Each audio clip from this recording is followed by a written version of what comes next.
PTI से बल्ले का इंतखाबी निशान एक बार फिर छिन गया। पेशावर हाई कोर्ट ने इंट्रा पार्टी इंतखाबात केस में इलेक्शन कमीशन का फैसला बहाल कर दिया।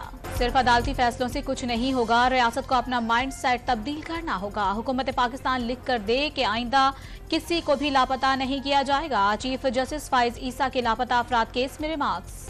पीटीआई की लेवल प्लेइंग फील्ड से मुतालिक तौहीन अदालत की दरखास्त पर समाअत। सुप्रीम कोर्ट ने इलेक्शन कमीशन से अदालती अहकामात पर अमल दरामद रिपोर्ट मांगी। तौहीन इलेक्शन कमीशन केस में बानी पीटीआई और फवाद चौधरी पर फर्द जुर्म आयद। मुल्जिमान ने सेहत जुर्म से इनकार करते हुए इलेक्शन कमीशन पर जानिबदारी का इल्जाम लगा दिया।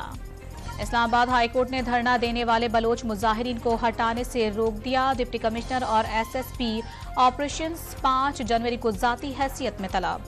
जस्टिस मुजाहिर नकवी ने अपने खिलाफ शिकायत बेबुनियाद करार दे दी। सुप्रीम जुडिशल काउंसिल के शोकाज नोटिस का तफसीली जवाब जमा करवा दिया। मेयर कराची मुर्तजा वहाब ने कराची की अहम इमारतों में आग से बचाव के इंतजामात न होने पर तशवीश का इजहार कर दिया। एसबीसीए और शहरियों से जिम्मेदारी का मुजाहरा करने की अपील। अडियाला जेल में 4 कैदियों ने साथी कैदी के हाथ पैर बांधकर ज्यादती का निशाना बनाया और फिर गले में फंदा डालकर मार डाला। इंदोहनाक वाक़े का मुकदमा दर्ज। कराची वाले हो जाएं तैयार, महकमा मौसमियात ने कल हल्की बारिश का इम्कान जाहिर कर दिया। मौसम मजीद सर्द होने की भी पेश गोई।